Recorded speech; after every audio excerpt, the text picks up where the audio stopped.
ನಿತ್ಯಾನಿತ್ಯಜಗದ್ಧಾತ್ರೆ ನಿತ್ಯಾಯ ಜ್ಞಾನಮೂರ್ತಯೇ ಪೂರ್ಣಾನಂದಾಯ ಹರಯೇ ಸರ್ವಯಜ್ಞಭುಜೇ ನಮಃ. ಇಲ್ಲಿದೆ ಪುಸ್ತಕ. ಯಸ್ಮಾತ್ ಬ್ರಹ್ಮೇಂದ್ರ ರುದ್ರಾದಿ ದೇವತಾನಾಂ ಶ್ರೀಯೋಗಿ ಚ ಜ್ಞಾನಸ್ಫೂರ್ತಿ ಸದಾ ತಸ್ಮೈ ಹರಯೇ ಗುರವೇ ನಮಃ. ಅದರಲ್ಲಿ ಎಲ್ಲೆಲ್ಲ ಇರಬೇಕಲ್ಲ,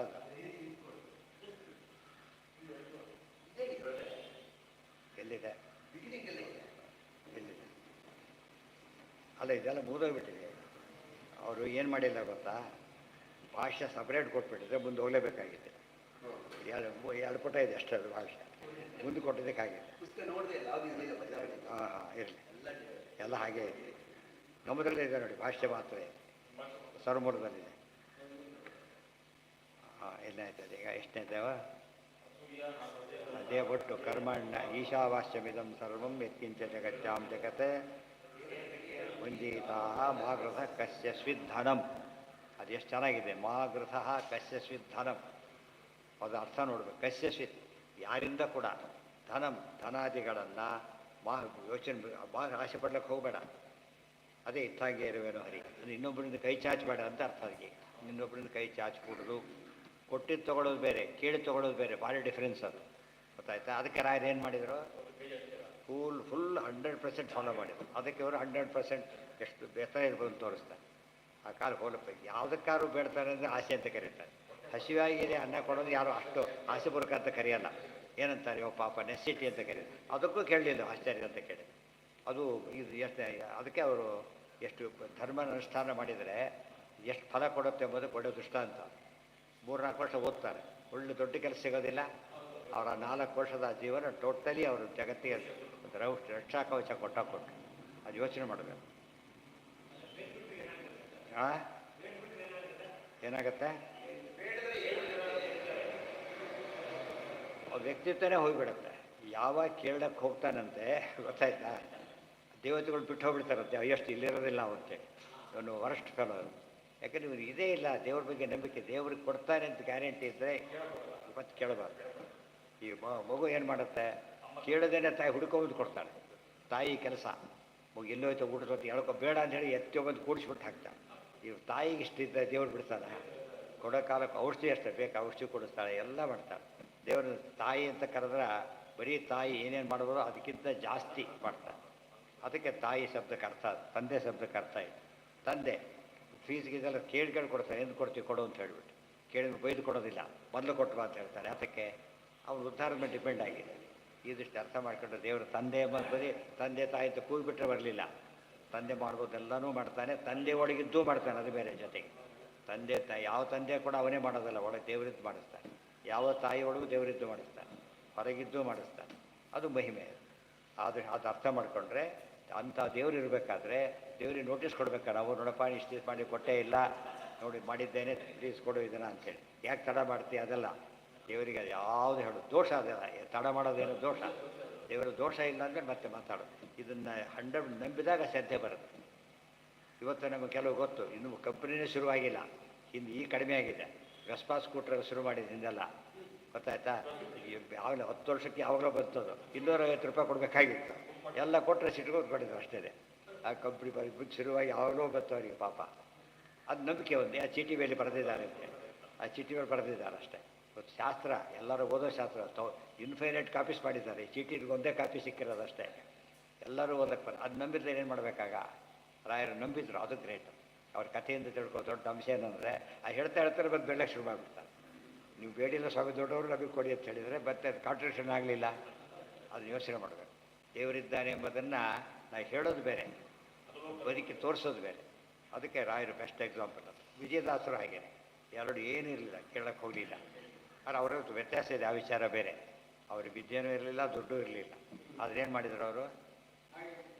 ಮೊನ್ನೆ ಅವ್ರ ಆರಾಧನೆ ಆಗಿದೆ. ರಾಯರಿಗೇನಿರಲಿಲ್ಲ, ರಾಯರಿಗೆ ವಿದ್ಯೆ ಸಿಕ್ಕಾಬಟ್ಟೆ ಇತ್ತು, ದುಡ್ಡು ಇರಲಿಲ್ಲ. ಟೀಕಾರಾಯರಿಗೆ ದೊಡ್ಡ ಅಧಿಕಾರ ಇತ್ತು, ವಿದ್ಯೆ ಇರಲಿಲ್ಲ. ಗೊತ್ತಾಯ್ತಾ? ವಿಜಯರಾಯರು ಎರಡೂ ಇರಲಿಲ್ಲ, ದುಡ್ಡು ಇಲ್ಲ, ಇದು ಇಲ್ಲ, ಎಲ್ಲ ಅಪಾಸ್ಯವಾಗಿ ಕೂಸಿವಾಗ ದಾಸ ಬೈತಿದ್ರು. ಅವ್ರು 3 ಜನ ಅವ್ರು ಶಸ್ತ್ರ ಬಿಟ್ಟು ಶಾಸ್ತ್ರ ಹೇಳಿದರು. ಇವರು ವಿದ್ಯೆ ಜೊತೆ ಸಪಾರ ಸಂಪತ್ತು ಬಂದರು. ಅವ್ರಿಗೆ ಎರಡೂ ಬಂದರು. ಈ 3 ನೋಡಿದರೆ ದೇವರು ಯಾವಾಗೂ ಕಾಪಾಡ್ತಾರೆ. ಆ ಕಥೆಗಳು ನೋಡಿದಾಗ ಏನಾಗುತ್ತೆ, ಥಿಯರಿಯನ್ನು ಹೇಳ್ತಾರೆ, ದೃಷ್ಟಾಂತ ಬೇಕಲ್ಲ ಅಂತ ಅನಿಸುತ್ತೆ. ನಮ್ಮ ಎದುರಿಗೆ ದೃಷ್ಟಾಂತ ಹೇಳ್ತಾರೆ. ಎಲ್ಲ ಇವರಲ್ಲೂ ಇರ್ತಾರೆ ಆ ರೀತಿ. ಕೆಲವು ಹೈಲೈಟ್ ಆದಾಗ ಅವ್ರನ್ನ ನಾವು ನಮಗೆ ಮಾಡೆಲ್ಲ ರೋಲ್ ಮಾಡೆಲ್ ಆಗ್ತಾರೆ. ಅದನ್ನು ಹೇಳೋದೇ ಈ ದೊಡ್ಡ ಸಂದೇಶ. ಓದು ಕ್ಷಣದಲ್ಲಿ ಓದಿ ಮುಗಿಸ್ಬಿಡ್ಬೋದು. ಅನುಷ್ಠಾನ ತರಬೇಕಾದ್ರೆ ಎಷ್ಟು ಜನ್ಮಗಳ ಸಾಧನೆ. ಎಷ್ಟು ಬರಲಾಗ ಎಷ್ಟು ವರ್ಷ ಓದಬೇಕಾದ್ರೆ ಈ ಮಾತನ್ನು ಅರ್ಥ ಮಾಡ್ಕೊಳ್ಳೋದು ಬಹಳ ಮುಖ್ಯ.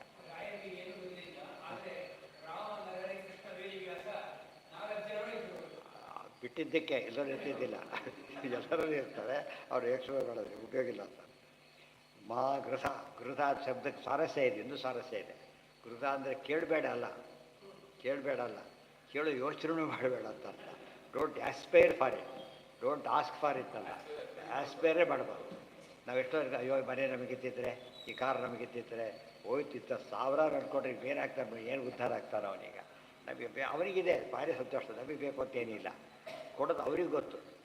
ಔಷಧಿ ತೊಗೋಬೇಕು, ಅಯ್ಯೋ ನಾವು ಔಷಧಿ ತೊಗೊಂಡಾಗ ಆಗಲಿಲ್ವಾ ಅಂತೇಳಿ ಏನು ಮಾಡ್ಬೇಕು ಅದಕ್ಕೆ? ಔಷಧಿ ಕಬ್ಬರಿ ಕೊಡಿ ಅನ್ನೋದು ಮೂರ್ಖತನದ ಪ್ರಮಾದ ಆಗೋದಿಲ್ಲ. ಅದನ್ನು ಹೇಗೆ ನಾವು ಅವನಿಗೆ ಮಾತ್ರ ಔಷಧಿ ಅಂತ ತಿಳ್ಕೊತೇವೋ, ಅವನಿಗೆ ಮಾತ್ರ ಕೊಟ್ಟಿರೋದು. ನಮಗೆ ಯಾಕೆ ಬೇಕಾದಲ್ಲ, ಬೇಕು ನಮಗೇನು ಬೇಕು ಅಂತ ಗೊತ್ತಿದ್ದೆ ಕೊಟ್ಟಿದ್ದೆ ಅಷ್ಟೇ. ಈ ಭಾವನೆ ಇದ್ದುಬಿಟ್ರೆ ಸರಿ ಹೋಗ್ತದೆ. ಆ ಬರಲಿಕ್ಕೆ ಶಾಸ್ತ್ರ ಎಲ್ಲ ಓದಿರ್ಬೇಕಾದ್ರೆ, ಇಷ್ಟು ಅರ್ಥ ಆಗ್ಬೇಕಾದ್ರೆ ಉಳಿದ ಶಾಸ್ತ್ರ ಎಲ್ಲ ಓದಿದ್ರೆ ಅರ್ಥ ಆಗುತ್ತೆ. ಗೃಧ ಗೃಧ ಅಂದರೆ ಏನು? ಬಯಸೋದು ಅಂತ. ಅದಕ್ಕೆ ಗೃಧ್ರ ಅಂತ ಕರೀತಾರೆ. ಗೃಧ್ರ ಅಂದರೆ ಹದ್ದು, ಮುದಿ ಗೃಧ್ರ, ಮುದಿ ಹದ್ದು ಅಂತ ಕರೆಯೋದಿಲ್ಲ. ಅದು ಬೇಕಿರಬೇಕು ಅಂತ ಕೇಳ್ತಾ ಕುತ್ಕೊಂಡು ಮುದಿ ಹದ್ದು ಬರೀ ಬಯಸ್ತಾನೆ. ತಿನ್ನೋ ಯೋಗ್ಯತೆ ಇಲ್ಲ, ತಿಂದ್ಬಿಟ್ರೆ ಎಲ್ಲ ವಾದ್ಯ ಆಗುತ್ತೆ ಅವ್ರಿಗೆ. ಆಸೆ, ಆಸೆನೇ ಪಡಬಾರ್ದು ಅಂತೇಳಿ. ಅದೇ ಕರ್ಮಣ್ಯೇವಾಧಿಕಾರಸ್ಥೆ ಮಾ ಫಲೇಶು ಕಲಾಶ. ಫಲದಲ್ಲಿ ಆಸೆ ಇಡೀ ಈಶಾವಾಸ್ಯ. ಆ ಶ್ಲೋಕ ಈ ಶ್ಲೋಕ ತೊಗೊಂಡ್ಬಿಟ್ರೆ ಎರಡು 100% ಇದೆ. ಇದು ಯಜ್ಞನಾಥ ಪರಮಾತ್ಮ ನಾನು ನೋಡಿ ಇವರು ಹೇಳಿದ್ದು, ಸ್ತೋತ್ರ ಮಾಡಿ ಅವರು ಉಪದೇಶ. ಇದು ಉಪದೇಶ, ಅದು ಸ್ತೋತ್ರ. ಈಗ ಹೀಗಿದ್ದಾನೆ ಪರಮಾತ್ಮ. ಇಷ್ಟು ಹೇಳಿದ ಮೇಲೆ ಅದು ನಿಮ್ಮ ಕೆಲಸ ಏನಾಗಿದ್ದರೆ ನೀವು ಕರ್ಮಾಚರಣೆ ಸರಿಯಾಗಿ ಮಾಡಬೇಕು. ಈ ನಿಮ್ಮ ಕರ್ಮಾಚರಣೆ ಮಾಡಿ ನಿಮ್ಮ ಕೆಲಸ ಮಾಡು, ಸಂಬಳದ ಬಗ್ಗೆ ವರಿ ಮಾಡೋ, ಮನೆ ಬರುತ್ತೆ ಅಂತ ಹೇಳೋದಿಲ್ಲ. ಈಗ ಆನ್ಲೈನ್, ಈಗ ಕ್ಲಾಸ್ ಎಂಟ್ರಿ ಆಗಿಬಿಟ್ಟಿರುತ್ತೆ ಆಗಲೇ. ಮತ್ತು ಪ್ರತಿ ತಿಂಗಳು ಹೋಗಿ ಕೇಳ್ತೀರಾ? ಇಲ್ಲ, ಆನ್ಲೈನ್ ಕ್ರೆಡಿಟ್ ಆಗುತ್ತಲ್ಲ, ಹಾಗಾಗುತ್ತಾ. ಆದ್ದರಿಂದ ಯೋಚನೆ ಮಾಡ್ಲಿಕ್ಕೆ ಹೋಗಬೇಡಿ. ಎಷ್ಟು ಒಳ್ಳೆಯ ಸಂದೇಶ ಅದೆಲ್ಲ. ಎಲ್ಲ ಜನ ಗೊತ್ತಿದ್ದರಿಂದ ಯಾರು ಆಸೆ ಪಡೋ ಪ್ರಶ್ನೆಯೇ ಇಲ್ಲ. ತಮಾಷೆ ಆರಾಮಿದ್ದು ಬಿಡ್ತಿದ್ದಾರೆ. ಇವತ್ತು ನಮಗೆ ದುಃಖ ಆಗ್ತಿರೋ ಕಾರಣ ಎರಡು. ಇಲ್ಲ ಅಂಬೋದೊಂದು, ಅವ್ರಿಗಿದೆಯಲ್ಲ ಅಂತ ಒಂದು, ಎರಡೆರಡು ಬೇರೆ. ನಮಗಿಲ್ಲ ಒಂದು ದುಃಖ, ಅವ್ರಿಗಿದೆ ಇನ್ನೊಂದು ದುಃಖ. ಅವ್ರಿಗೆ ಹೋದ್ರೆ ಸ್ವಲ್ಪ ಸಮಾಧಾನ, ನಿಮಗೂ ಬಸ್ ಮಿಸ್ ಆಯ್ತಾ, ಪರವಾಗಿಲ್ಲ, ನಿಮಗೂ ಮಿಸ್ ಆಯ್ತು, ನಮಗೂ ಮಿಸ್ ಆದರೆ ಈಗ ಒಬ್ಬರು ಫ್ರೆಂಡ್ಸ್ ಆಗಿಬಿಡ್ತಾರೆ. ಆ ಭಾವನೆ ಇರಬಾರ್ದು. ಅಯ್ಯೋ ನನಗೂ ಇಷ್ಟ, ನಿಮಗೆ ಮಿಸ್ ಆಯ್ತಲ್ಲ ಪಾಪ, ಆಗಬಾರ್ದಾಗಿತ್ತು ಆ ಥರ ಇರಬೇಕು. ಈಗ ನೀವು ಆಫೀಸ್ಗೆ ಹೋಗೋಣ, ನಾನು ವಾಕ್ ಹೋಗೋಣ ಅಷ್ಟೇ, ನಿಮ್ಗೆ ಆಗಬಾರ್ದಾಗಿತ್ತು ಅಂತಾರಲ್ಲ, ಆ ಥರ ಯೋಚನೆ ಮಾಡೋದು. ಅದು ಗರ್ಕೆ ಗೆಲ್ಲಬೇಕಾದ್ರೆ ಕಾಮಕ್ರೋಧಗಳು. ಮಾಗೃತ ಕಷ್ಟ ಸಿದ್ಧ. ದೇಶಿಕರು ಅಂದರೆ ಯಾರು? ಗುರುಗಳು ಅಂತ ಅರ್ಥ. ದೇಶಿಕ ಶಬ್ದ ಗುರುಗಳು. ಹಾಂ, ಎರಡನೇದು. ಮೂರನೇದು ಕರ್ಮ ಜಿಜೀವಿಷೇ ಶತಂ ಸಮಾಹ ಕುರುವನ್ನೇವ ಕರ್ಮಾಣಿ ಪದ ಉಪಯೋಗಿಸಿದ್ದಾರೆ, ನೆನ್ಪಿಟ್ಕೊಳ್ಳಿ. ಭಗವದ್ಗೀತೆ ಹೇಳ್ಬೇಕಾದ್ರೆ ಏನಂತ ಹೇಳಿದರು? ಕರ್ಮಣಿ ಏವ ಅಧಿಕಾರಸ್ಥೆ. ಕರ್ಮಣಿ ಎಂಬುದೇನದು? ಸಿಂಗುಲರ್, ಒಂದು ಕೆಲಸ ಅಂತ ಅರ್ಥ ಆಗುತ್ತೆ ನೋಡೋದಕ್ಕೆ. ಹಾಗಲ್ಲ, ಕಲೆಕ್ಟಿವ್ ಸಿಂಗುಲರ್, ಗೊತ್ತಾಯ್ತಾ? ಅದಕ್ಕೆ ಕರ್ಮಾಣಿ ಅಂದರೆ ದೇಶೋಚಿತ ಕರ್ಮಾಣಿ, ಕಾಲೋಚಿತ ಕರ್ಮಾಣಿ, ವರ್ಣೋಚಿತ ಕರ್ಮಾಣಿ, ಆಶ್ರಮೋಚಿತ ಕರ್ಮಾಣಿ, ಎಷ್ಟು ಬಂತು? ಅವಸ್ಥೋಚಿತ ಕರ್ಮಾಣಿ, ಎಲ್ಲ ಕರ್ಮಗಳು ಸೇರುತ್ತೆ. ಒಟ್ಟಿನ ಮೇಲೆ ಕಾಯೇನ ವಾಚ ಏನೇನು ಮಾಡ್ತೀವಿ ಅದಿಷ್ಟು ಅಂತ ಅರ್ಥ. ಮಾನಸಿಕ ಕರ್ಮ, ಬಾಹ್ಯ ಕರ್ಮ, ಮಾತಿನ ಕರ್ಮ. ಸ್ತೋತ್ರ ಹೇಳ್ತಾನೆ, ಮಾತಿಂದಷ್ಟೇ ಕೃಷ್ಣಾರ್ಪಣ ಅಂತ ಹೇಳಿ, ಗೊತ್ತಾಯ್ತಾ? ಅದು ಕರ್ಮ, ಅದು ಕರ್ಮಣಿ ಕರ್ಮ. ಅದು ತಿಳ್ಕೊಂಡ್ರೆ ಬಹುವಚನ. ಅಲ್ಲಿ ಏಕವಚನ ಬಹುವಚನ ಅಂದರೆ ಬರೀ ಕರ್ಮ ಅಲ್ಲ, ಪ್ರತಿಯೊಂದು ವಿಹಿತ ಕರ್ಮವನ್ನು ಮಾಡಲೇಬೇಕು. 6 ಕ್ವಶನ್ ಬರೆದಾಗ ಒಂದನ್ನು ಬರೆದ 20 ಪುಟ ಬರೆದಾಕಿದ 100% ಕರೆಕ್ಟ್ ಆನ್ಸರ್. ಅದು 5 ಬರದೇ ಇಲ್ಲ, ಅದು 100, ಅವ್ನು 116 ಕೊಟ್ಟರು ಪಾಸ್ ಆಗಲ್ಲ. ಯಾತಕ್ಕೆ? ಒಂದು 35 ಆಗಲೇ ಇಲ್ಲ. ಅದಕ್ಕೇನು ಮಾಡೋ? ಎಲ್ಲ ಅರ್ಧ ಬರೆದ ಪಾಸ್ ಆಗಿಬಿಟ್ಟ. ಯಾಕೆ? ಅರ್ಧ ಬರೆದಕ್ಕೆ ಏನಾಯಿತು? ಇದೆಲ್ಲ ಕೆಲವು ಸಬ್ಜೆಕ್ಟ್ ಇರುತ್ತೆ, ಭಾರಿ ಬುದ್ಧಿವಂತಿಕೆಂತ ಪಾಸ್ ಮಾಡ್ತಾರೆ. ಕೆಲವು AB ಮಾಡಿರ್ತಾರೆ ಒಂದು ಕ್ವಶನಲ್ಲಿ. ಇಂಜಿನಿಯರಿಂಗ್ ಆಗಿರ್ತಿತ್ತು, ಅಪ್ಲೈಡ್ ಮೆಕ್ಯಾನಿಕ್ಸು, ಅವೆಲ್ಲ ದೊಡ್ಡ ಡಿಫಿಕಲ್ಟ್ ಸಬ್ಜೆಕ್ಟ್ಸ್ ಅವೆಲ್ಲ, ಗೊತ್ತಾಯ್ತು? ಅದ್ರ ಮಾಡ್ಬೇಕು ಏನು ಮಾಡ್ತಿದ್ರು? AB, A theory question, B ಒಂದು ಪ್ರಾಬ್ಲಮ್ ಕೊಡ್ತಿದ್ರು. ಇವನು 6 ಪ್ರಶ್ನೆಯೊಳಗೆ ಥಿಯರಿ ಕರೆಕ್ಟ್ ಬಂದರೆ ಪಾಸ್ ಹೋಗಿ ಇದು ರ್ಯಾಂಕ್ ತೊಗೊಂಡೆಲ್ಲ ಮಾಡಬೇಕು. ಇದಕ್ಕೆ ಪಾಸಾಗೋ ಯೋಚನೆ ಇಲ್ಲ. ಅದಕ್ಕೆ ಅದು ನಿಮ್ಗೆ ಗೊತ್ತಿಲ್ಲ. ಅದು ಲಾಗಿರೋ ಇವಾಗ ಹೋಗ್ಬಿಟ್ಟೆ ಟೇಬಲ್ ಯಾವುದು ಬರಲ್ಲ. ಈಗ ಲಾಗಿರೋ ಟೇಬಲ್, ಈ ಟೇಬಲ್ ಇವತ್ತು ಆ ಟೇಬಲ್ ಇಲ್ಲ. ಸಾಮಾನ್ಯವಾಗಿ ಆಶ್ಚರ್ಯ ಅದರಲ್ಲಿ ಎಲ್ಲ ಕೂಡ ಅದು ನೋಡಿ ಬರೋದ್ರೆ ಮುಗಿದೋಯ್ತು. ಅಲೋಟ್ ಎಕ್ಸಾಮಿಗೆ ಅಲೋ ಮಾಡ್ತಿದ್ರಲ್ಲ, ದಾಗಿರತ್ತೇವೆ ಅಲೋಟ್ ಮಾಡ್ತಿದ್ರು. ಆದ್ದರಿಂದ ಓದ್ತೇವೆ ಅಷ್ಟೇ ಮಾಡಿ ಪಾಸ್ ಆದೋ ಇಲ್ಲ, ಭಾರಿ ಚೆನ್ನಾಗಿ ಓದಿ ಎಲ್ಲ ಬಟ್ಟು ಫೇಲ್ ಆದವರು ಇಲ್ಲ. ಆ ಕಾಮನ್ ಸೆನ್ಸ್ ಇಲ್ಲದೆ ಯಾತಕ್ಕೆ ಕೇಳಿದೆ ಅಂದರೆ, ಅದಕ್ಕೆ ಕರ್ಮ ಎಲ್ಲ ಬರೆದ್ರೆ ಆಗೋ ಒಂದು ಅನುಕೂಲ ಒಂದು ಮಾಡಿದರೆ ಆಗೋದಿಲ್ಲ. ಎಲ್ಲ ಸೇರಿ ಮಾಡಬೇಕು, ಎಲ್ಲ ಸೇರಿ ಎಲ್ಲದೂ ನೋಡಿ, ಎಲ್ಲದರಲ್ಲೂ ಬರೆದು ಪಾಸ್ ಆಗಲಿಲ್ಲ. ಅವನೀಗ ಸಂಧ್ಯಾವಂದನೆ ಮಾಡಿದೆ, ದೇವ್ರ ಪೂಜೆ ಬಿಟ್ಟುಬಿಟ್ಟ, ದೇವ್ರ ಸಂಧ್ಯಾವಂದನೆ ಬಿಟ್ಟುಬಿಟ್ಟ, ಎರಡು ಬಿಟ್ಟು ಊಟ ಒಂದೇ ಮಾಡ್ದ. ಹಾಗಲ್ಲ, ಸಂಧ್ಯಾವಂದನೂ ಮಾಡ್ದ, ದೇವ್ರ ಪೂಜೆನೂ ಮಾಡಿ ಸ್ವಲ್ಪ ಕಡಿಮೆ ಆಯಿತು, 10 ಮಾಡ್ದ, ಸರಿ ಅಂತೂ ಅವನು ಕರ್ಮ ಬಿಟ್ಟ ಅಂತ ಆಗಲಿಲ್ಲ. ಕೃಷ್ಣಾರ್ಪಣ ಅಂತ ಹೇಳಕ್ಕೆ ಬರೋದು. ತುಂಬ ಮಾಡಿದರೆ ಅತಿ ಮಾಡೋದು. ಕೆಲವರು ಇರ್ತಾರೆ ದೇವ್ರ ಪೂಜೆ ದಿವಸ ಮಾಡೋದಕ್ಕೆ ಟೈಮ್ ಸಿಗೋದಿಲ್ಲ, ಸಂಡೇ 3 ತಾಸು ಮಾಡಿಬಿಡ್ತೇವೆ, 3 ದಿವಸ ಮಾಡೋದಿಲ್ಲ, ಕ್ಯಾನ್ಸಲ್ ಬರುತ್ತೆ. ಆದರೆ ಸಂಡೇ ನಿಧಾನ ಊಟ 6 ದಿವಸ ಉಪವಾಸ ಇರ್ತೀಯಾಗಿದ್ದರೆ ಇಲ್ಲ, ಅದು ಕಾಲಕ್ಕೆ ಆಗಬೇಕು. ಕೆಲವರು ಯಾರೋ ಕೇಳ್ತಾರೆ, ನಾವು ಈ ರೀತಿ ಮಾಡ್ಬೋದಲ್ಲ, ಮಾಡ್ತೀವಿ ಅಂತ ಹೇಳ್ತಾರೆ. ಯಾರು ಮಾಡಬಾರ್ದು ಅಷ್ಟೇ. ಪ್ರಾತರ್ ಮಾಧ್ಯಾಹ್ನಿಕ ಸಾಯಂ ಸಂಧ್ಯಾ ವಂದನಂ ಕರಿಷ್ಯೆ, ಬೆಳಿಗ್ಗೆ ಪ್ರಾತರ್ ಮಾಧ್ಯಾಹ್ನಿಕ ಸಾಯಂ ಸಂಧ್ಯಾ ವಂದನಂ ಕರಿಷ್ಯೆ, ಆಯಿತಾ. ಯಾರೋ ಪಾಪ ದೊಡ್ಡ ಸ್ವಾಮಿಗಳು ಕೂತಿದ್ದಾರೆ, ಒಂದು ಸ್ವಾಮಿನೇ ಮುಂದೆ ಯೋಚನೆ ಬಂದಿದೆ ಮಾಡ್ಬೋದು ಅಂತ, ಇದೇ ಹೇಳಿದತ್ತ ಪ್ರಾತಃ ಅಂತ ಹೇಳ್ಬೋದು ಅಂತ ಕೇಳಿದ್ರು. ಅವ ಏನು ಹೇಳ್ಬೇಕು ಅದಕ್ಕೆ? ಆಯಿತು, ಪ್ರಾತರ್ ಮಾಧ್ಯಾಹ್ನಿಕ ಸಾಯಂ ಭೋಜನಂ ಕರಿಷ್ಯೆ ಇವತ್ತೇ ಮಾಡಿಬಿಡ್ತೀಯಾ? ಅದೆಲ್ಲ ಆಗಲೇ ಆಗಬೇಕು, ಅದೆಲ್ಲ ಆಗಲೇ. ಇದು ಮಾತ್ರ ತೊಗೊಂಡ್ರೆ ಔಷಧಿ ಕೂಡ ಅಷ್ಟೇ, ಬೆಳಿಗ್ಗೆ 3 ಒಟ್ಟಿಗೆ ತೊಗೊಂಡು ಭಾಳ ಡೇಂಜರಸ್, ಕೆಲವೆಲ್ಲ ತೊಗೋಬಾರ್ದು, ಆಗಾಗಲೇ ತೊಗೋಬೇಕು. ಇದೊಂದು ವಿಷ, ಔಷಧಿ ಒಂದು ವಿಷ ಆಗುತ್ತೆ. ಅದಕ್ಕೆ ಕರ್ಮಾಣಿ ದೇಶೋಚಿತ ಎಲ್ಲ ಏನೇನು ಅದಕ್ಕೆ ಸಂಗ್ರಹ ಮಾಡಿಬಿಡ್ತಾರೆ. ನಿತ್ಯ ನೇಮಿತ ಕಾಮ್ಯ ವೇದೇನ ತ್ರಿವಿಧಂ ದೇಶಕಾಲೋಚಿತ ಇತ್ತು ಎಲ್ಲ ಹೇಳಿಬಿಟ್ಟು ಕರಿಷ್ಯೆ ಯಥಾಶಕ್ತಿ ಯಥಾಜ್ಞಪ್ತಿ ಯಥಾ ವೈಭವಂ ಕರಿಷ್ಯೆ. ಈ ಪದ ನೋಡಿದರೆ ಅವು ಯಾತಕ್ಕೆ ಹಾಗೆ ಬರೆದ್ರು ಗೊತ್ತಾಗುತ್ತೆ.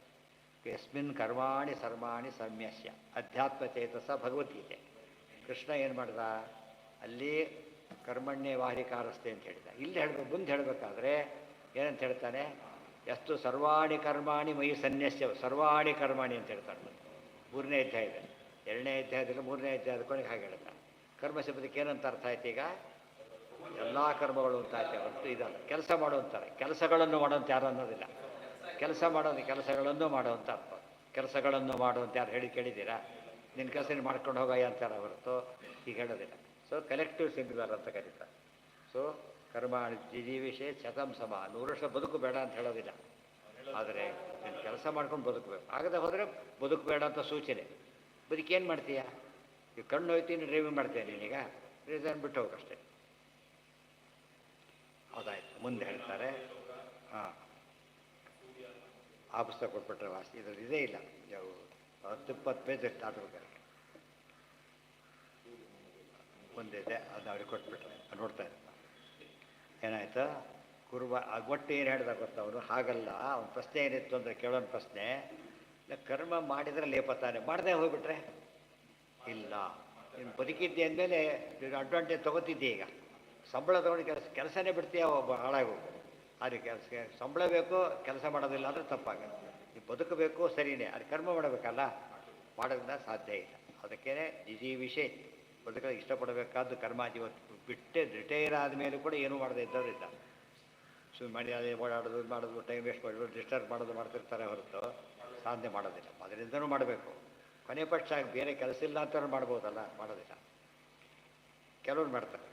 ಕುರ್ವನ್ನೇವೇಹ ಕರ್ಮಾಣಿ ವನ ಜಿಜೀವಿಷೇತ್ ಶತಂ ಸಮ. ಶತಂ ಸಮ 100 ವರ್ಷ ಅಂತ ಅರ್ಥ ಅಲ್ಲ, ಪೂರ್ಣಾಯುಷ್ಯ ಅಂತ. ಆಯುಷ್ಯ ಪೂರ್ತಿ ಹಾಗೆ ಮಾಡಬೇಕೆ ಹೊರತು ಏನಿಲ್ಲ ಸರ್ವಿಸ್ ಫುಲ್ ಹಾಗೆ ಮಾಡಿದ್ದೇನೆ ಅಂತ ಹೇಳ್ತಾರಲ್ಲ, ಪೂರ್ಣ ಹಾಗೆ ಇರಬೇಕು. ಸರ್ವಿಸಲ್ಲಿ ಎಷ್ಟು ದಿವಸ ಪ್ರಾಮಾಣಿಕ ಇರಬೇಕು ಅಂತ ಹೇಳ್ಕೊಡ್ಬೇಕಾಗ, ಎಷ್ಟು ದಿವಸ ಪ್ರಾಮಾಣಿಕ ಇರಬೇಕು? 35% ಇದ್ದರೆ ಸಾಕ ಪಾಸ್ ಆಗಲಿಕ್ಕೆ? 50% ಸಾಕ? ಇಲ್ಲ, ರಿಟೈರ್ ಆಗೋ ಆ ಟೈಮ್ನಲ್ಲಿ ಕೂಡ ಇರಬೇಕು. ಲಾಸ್ಟ್ ಫೈಲ್ ತಪ್ಪು ಮಾಡಿದಾಗ ಒತ್ತೆ ಹೋಯ್ತು. ಆ ರೀತಿ ಶತಂ ಸಮಾಹ. ಇದರಿಂದ ಏನು ಗೊತ್ತಾಯ್ತು ಗೊತ್ತಾ? ಕಲಿಯುಗ 100 ವರ್ಷ ಆಯುಷ್ಯ ಅಂತೀರಿ, 100 ಅಂತೀರಿ. ಈ ಕಲಿಯುಗಕ್ಕೆ ಮಾತ್ರ ಅಂತ ತಿಳ್ಕೊಂಡ್ಬಿಡ್ಬೇಡಿ. ಶತಂ ಅದು ಎಲ್ಲ ಯುಗಕ್ಕೂ ಕೂಡ ಅಪ್ಲಿಕಬಲ್ ಆದ ಮಾತು. ಏವಂ ತ್ವಯಿ, ಹೀಗಿದ್ದರೆ ಮಾತ್ರ ಕರ್ಮಲೇಪ ಬರೋದು ತಪ್ಪಿಸ್ಕೊಳ್ತೇ ಹೊರತು ಕರ್ಮ ಬಿಡೋದ್ರಿಂದ ಕರ್ಮಲೇಪ ಹೋಗೋದಿಲ್ಲ. ಕರ್ಮ ಮಾಡಿ ಒಪ್ಪಿಸೋದ್ರಿಂದ ಕರ್ಮಲೇಪ ಹೋಗುತ್ತೆ ಹೊರತು ಕರ್ಮ ಬಿಡೋದು ಕರ್ಮಲೇಪವನ್ನು ಕಳ್ಕೊಳ್ಳೋ ಉಪಾಯ ಅಲ್ಲ ಅಂತ ಹೇಳಿದ.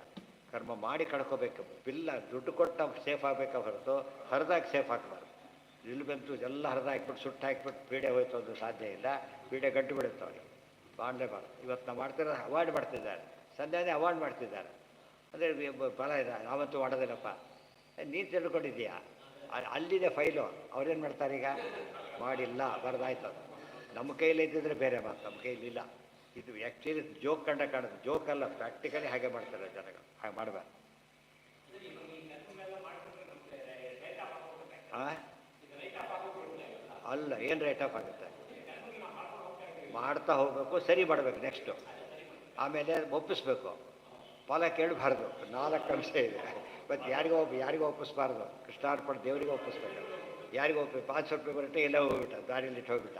ಇಷ್ಟಾದ ಕೈ ಇಟ್ಟು ಹೋಗ್ಬಿಟ್ರೆ ಎಲ್ಲಿರ್ಬೇಕು? ಸಂಬಂಧಪಟ್ಟವ್ರು ಒಪ್ಪಿಸ್ಬೇಕು.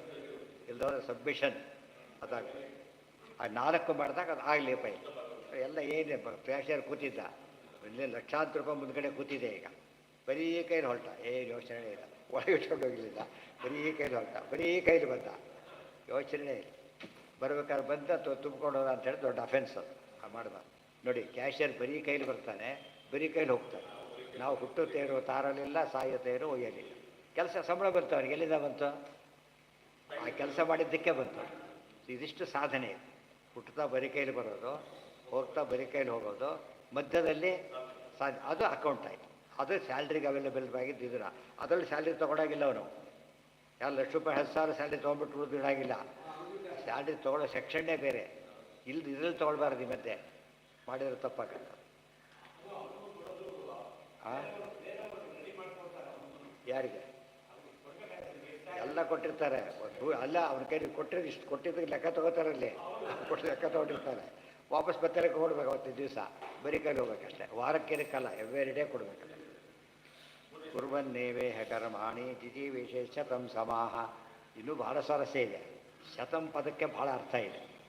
ಶತಂ ಶಂ ತನೋತೀತಿ ಶತಂ, ಸುಖವಾಗಿ ಬದುಕು ಅಂತ ಹೇಳ್ತಾರೆ. ಮಾಡು ಸುಖವಾಗಿರ್ತಾರೆ. ಅಪ್ಡೇಟ್ ಆಗಿಬಿಟ್ಟಿದ್ರೆ ಯೋಚನೆ ಇಲ್ಲ. ಏನು ಆರಾಮ ಓಡಾಡ್ಕೊಂಡಿರ್ತಾರೆ. ಪೆಂಡಿಂಗ್ ಬಂತು ಶುರುವಾಯಿತು. ಶತಂ ಶಂ ತನೋತೀತಿ ಶತಂ ಅಂತ ಅರ್ಥ. ಪರಮಾತ್ಮ ಶತರೂಪಗಳು ಅಂದ್ರೇನು? ಆನಂದರು ಅಂತ ಕೂಡ ರೂಪಗಳು ಅಂತ ಅರ್ಥ. ಆನಂದ ಕೊಡುವ ರೂಪಗಳು ಕೂಡ ಹೌದು. ಏವಂ ತ್ವಯ್ಯ ನಾಣ್ಯಥ ಆಯಿತು. ಬೇರೆ ಒಂದು ದಾರಿ, ಬೇರೆ ದಾರಿ ಇಲ್ಲೇ ಇಲ್ಲ. ಕರ್ಮಲೇಪ ತಪ್ಪಿಸೋಡಕ್ಕಿರೋದು ಒಂದೇ ಒಂದು ದಾರಿ ಹೊರತು ಬೇರೆ ದಾರಿ ಇಲ್ಲ. ಅದನ್ನು ಹೇಳ್ತಾರೆ. ಅಕುರ್ವತಃ ಕರ್ಮ ನಲಿಪ್ಯತೆ ಇತಿ ನಾಸ್ತಿ. ಕರ್ಮ ಬಿಟ್ಟವನಿಗೆ ಕರ್ಮಲೇಪ ಇಲ್ಲ ಅಂತ ತಿಳ್ಕೊಳಕ್ಕೆ ಹೋಗಬೇಡ. ಅಗ್ನಶ್ಯ ಕರ್ಮಲಿಪ್ಪೇತ ಕೃಷ್ಣೋಪಾಸ್ತಿ ಮಕುರ್ವತಃ. ಕೃಷ್ಣನ ಆರಾಧನೆ ಯಾರು ಮಾಡಿಲ್ಲ ಅವ್ರಿಗೆ ಕರ್ಮಲೇಪ ತಪ್ಪಿದ್ದಲ್ಲ. ಜ್ಞಾನಿನೋಪಿ ಯಥೋ ಹ್ರಾಸಃ ಆನಂದಸ್ಯ ಭವೇ ಧ್ರುವಂ. ಅಪರೋಕ್ಷ ಜ್ಞಾನಿ ಆದಮೇಲೂ ಕೂಡ ಕಡ್ಡಾಯ ಇದು, ಬಿಡಾಗಿಲ್ಲ. ಜ್ಞಾನ ಬಂದಮೇಲೆ ಬಿಡಾಗಿಲ್ಲ. ಜ್ಞಾನ ಬರದೇನೆ ಬಿಟ್ಬಿಟ್ಟು ಇನ್ನೇನಾಗಬೇಕು? ಅಥೋ ಅಲೇಪೇಪಿ ಲೇಪಶ್ಚಾತ್ ಅತಃ ಕಾರ್ಯೈವ ಶಾಶ್ವತ. ದೇರ್ಫೋರ್ ಲೇಪ ಆಜ್ಞೆ ಆಗೋದ್ರಿಂದ ಕರ್ತವ್ಯ ಕರ್ಮವನ್ನು ಮಾಡಬೇಕು. ಬಿಡಬೇಕಾದ ಫಲನೇ ಹೊರತು ಕರ್ಮ ಬಿಡೋದಲ್ಲ. ಇತಿ ನಾರದೀಯೇ. ಇದು ನಮಗೆ ಅರ್ಥ ಆಗೋದು ಯಾವಾಗ ಗೊತ್ತಾ? ವಾರ್ ಡಿಕ್ಲೇರ್ ಮಾಡಿದರು. ಎಲ್ಲ ಸೈನಿಕರು ರಿಸೈನ್ ಮಾಡಿಬಿಟ್ರು. ಗೊತ್ತಾಯ್ತಾ? ಲೀವ್ ಇದ್ದಲ್ಲಿ ಅಪ್ಲೈ ಮಾಡೋದು, ರಿಸೈನ್ ಮಾಡೋದು ಹೇಳ್ತಾರೆ. ನೀನು ಅಲ್ಲ, ಮತ್ತು ಕಾರಣ ಕೊಟ್ಟ. ನೋಡಿ, ನನಗೆ ಪೆನ್ಷನ್ನೂ ಬೇಕಾಗಿಲ್ಲ, ಸಂಬಳ ಏನೂ ಬೇಕಾದ್ರೆ ಬಿಡೋದಿಲ್ಲ ಅಂತ ಹೇಳ್ತಾರೆ. ಅದಕ್ಕೆ ಏನು ಸಂಬಳ ಕೊಡಲಿಕ್ಕೆ ಇಟ್ಕೊಂಡಿಲ್ಲ, ಅವ್ರು ಕೆಲಸ ಮಾಡಲಿಕ್ಕೆ ಇಟ್ಕೊಂಡಿರೋದು. ಈಗ ಏನು ಮಾಡಬೇಕೀಗ? ಸಾಯ್ಬೇಕು, ಬೇರೆ ದಾರಿ ಇಲ್ಲ ಅದಕ್ಕೆ. ಗೊತ್ತಾಯ್ತಾ? ಬೇರೆ ದಾರಿ ಇದಕ್ಕೂ ಅವ್ರು ಬದುಕುವ ಚಾನ್ಸಸ್ ಕಡಿಮೆ ಇದೆ ಸಾಮಾನ್ಯ. ಬಟ್ ಕೆಲಸ ಅದು. ಯಾವ ದುಡ್ಡು ಇಷ್ಟು ತೊಗೊಂಡು ಕೊಟ್ಬಿಡ್ತೀನಿ ಅಂತ ಅನ್ಬೇಕಾದ್ರೆ, ಮೊದಲಿಂದ ಕೊಡ್ತೀನಿ ಅಂತ ಏನಿಲ್ಲ. ತೊಗೊಂಡಾಯ್ತು, ಕೆಲಸ ಮಾಡಬೇಕು. ಅದು ಹಾಗೆ ಶಾಸ್ತ್ರ ಒಂದೇ ರೀತಿ. ಹಾಗೆಲ್ಲ ಬಿಡ್ಲಿಕ್ಕೆ ಬರೋದಿಲ್ಲ. ಬಂದಮೇಲೆ ಮಾಡಲೇಬೇಕು. ಈ ಒತ್ತಡ ಕೊಡೋದಕ್ಕೆ ಇದು ಈಶಾವಾಸ್ಯೋಪನಿಷತ್ತಿಗೂ ಭಗವದ್ಗೀತೆಗೂ ಕ್ಲೋಸ್ ರಿಲೇಷನ್ಶಿಪ್ ಇದೆ. ಅದು ಕಠೋಪನಿಷತ್ತಿಗೂ ಹಾಗೇ ಇದೆ. ಎಲ್ಲರ ಜೊತೆಗೂ ಹಾಗೇ ಇದೆ. ಅದಕ್ಕೆ ಶಾಸ್ತ್ರ ಅಂತ ಕರೀತಾರೆ. ತತ್ವ ಸಮನ್ವಯ. ಎಲ್ಲ ಒಂದಕ್ಕೊಂದು ಏನಾಗ್ತಾ ಇರ್ತದೆ, ಕರೆಕ್ಟಾಗಿ ಮ್ಯಾಚ್ ಆಗ್ತಾ ಇರ್ತದೆ. ಅಲ್ಲಿಗೆ ನಾಳೆ ದಿವಸ ಅದು ಮುಂದಿನ ಪಾಠ. ನಾಡಿದ್ದು ಸರ್ವೇಂದ್ರಿಯ ಪ್ರೇರಕೆ. ಮೊನ್ನೆ ಯಾರು ಬಂದಿರಲಿಲ್ಲ ತುಳಸಿ ಪೂಜೆಗೆ, ಅವರೆಲ್ಲ ಬಂದು ಪ್ರಸಾದ ತೊಗೊಂಡು ಹೋಗ್ಬೋದು. ಎಲ್ಲರೂ ಬನ್ನಿ. ಸರ್ವೇಂದ್ರಿಯ ಪ್ರೇರಕೇಣ ಶ್ರೀ ಪ್ರಾಣಪತಿ ನೇರಿತಃ ಯದವೋಚಮಹಂ ತೇನ